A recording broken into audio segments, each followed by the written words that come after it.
Приехали, тут наш водитель звонит своей девушке и говорит, что через минут 15 мы уже будем у тебя. У меня возникает такой вопрос, а как так быстро мы с Белогорска до Гвардейска доедем? Он говорит, я все могу.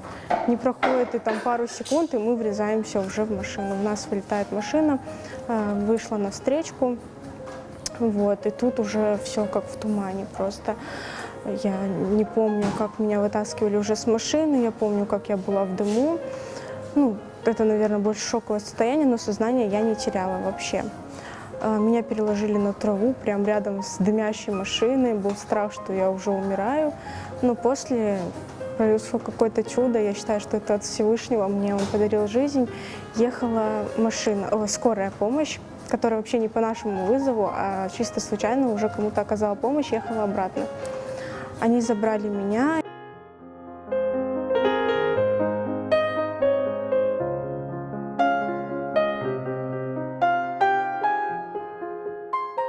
18 дней пролежала в реанимации, далее меня перевели в Семашко, оперировали позвоночник, у меня был перелом в грудном отделе, что и является сейчас таким последствием, что я в коляске. Было сдавление спинного мозга, от этого мне отказали ноги.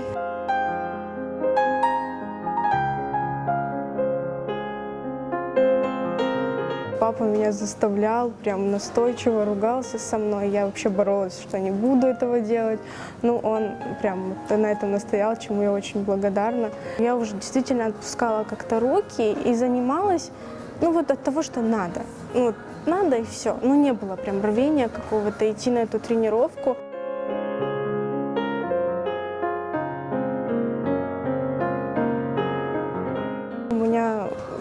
Говорю же, появился человек, моя вторая половинка, который просто был рядом всегда. Он дал мне понять, что я могу встать, что я встану, что я буду ходить.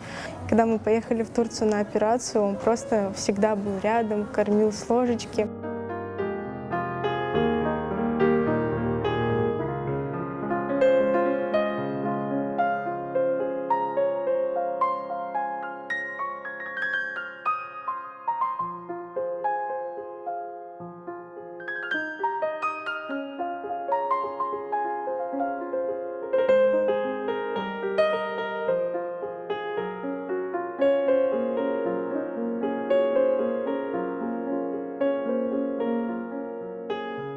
В мыслях такого не было, когда видела блогеров, как-то даже не задумывалась, что я им могу стать.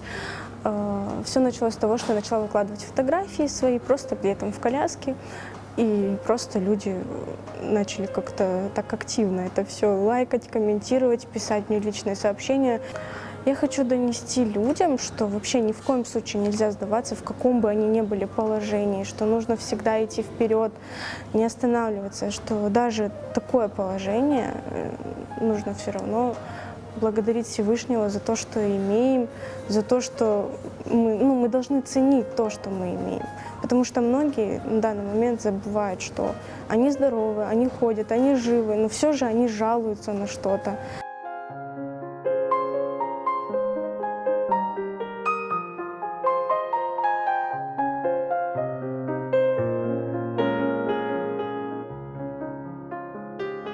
Счастье, здоровье моих семьи, родных. Я, конечно, раньше не задумывалась, даже когда раньше желали здоровья или еще что-то, а сейчас это действительно самое такое, не знаю, нужно ценить то, что мы здоровы.